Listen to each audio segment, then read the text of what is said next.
Just what strange impulse drew me to the hill on that particular day, I cannot rightly say, as I was a long way from home and unsure of my bearings. Even stranger then was my impulse to explore the field, the existence of which I had no idea about until I instinctively followed the path to the hole in the wall. It was then that I discovered another world, looking like a bleak paradise lost from a bygone age. Little did I know. The field seemed to carry a terrible feeling of sadness, and despite my possession of binoculars, I felt more like I was the one being watched. But not for long.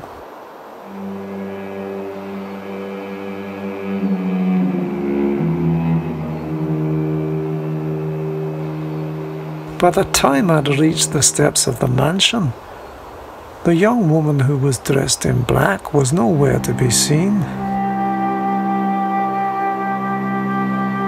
Yet I knew she could not have vanished into thin air.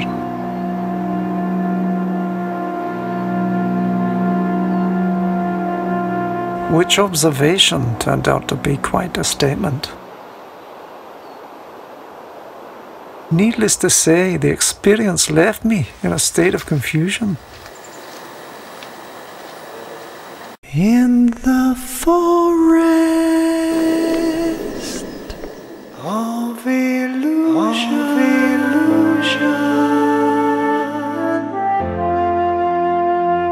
in the forest, in the forest.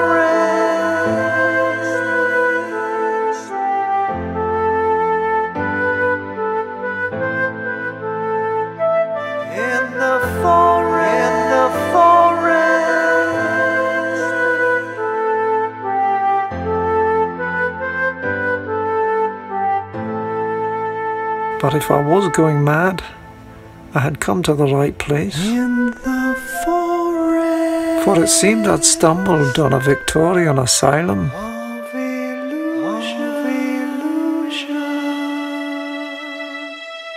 And there was the wee lassie dressed in black. Though I could not quite bring myself to say I was seeing a ghost, whoever the wee girl was, I could not help but think that she brought me here for a reason.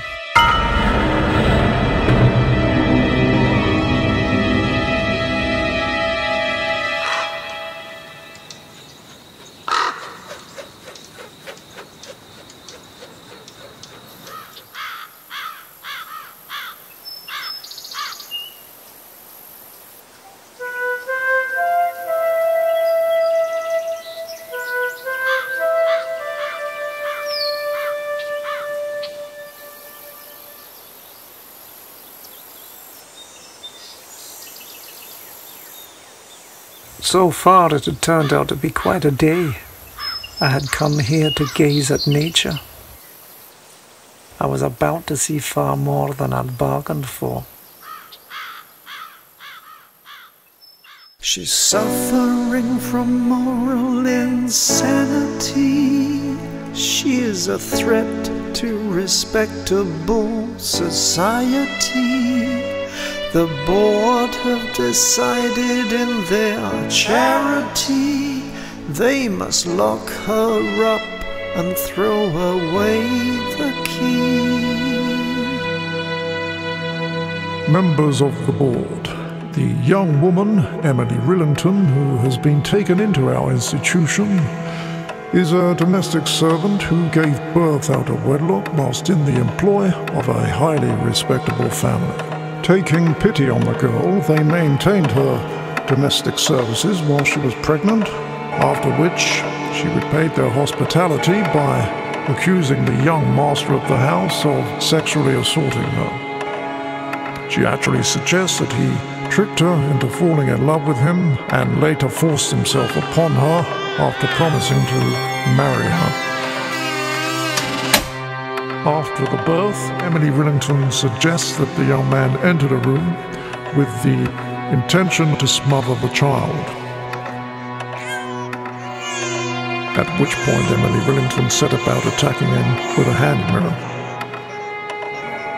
It is therefore my contention that Emily Rillington is exhibiting all the classic symptoms of hysteria, an aberration of the monstrous female nature, resulting in deviant sexual behavior with person or persons unknown, and ultimately making deluded accusations against an entirely innocent young gentleman. Therefore, in my opinion, she should be confined to the North Tower for observation, where we can search for signs of congenital moral madness.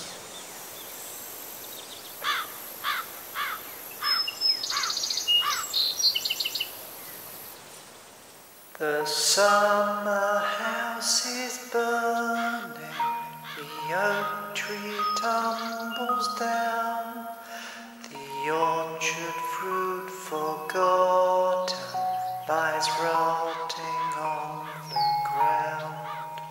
The roses are withered, the grass is overgrown, the garden has fallen, paradise has blown.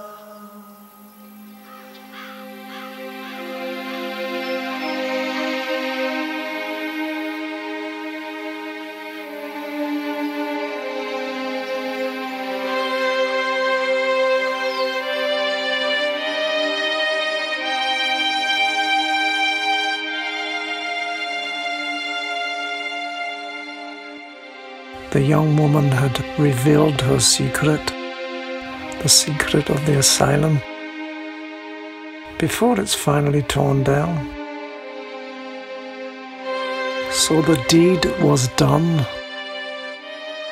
I felt honored the young woman had revealed her secret to me, a man. Perhaps now she can be free. Her spirit can soar.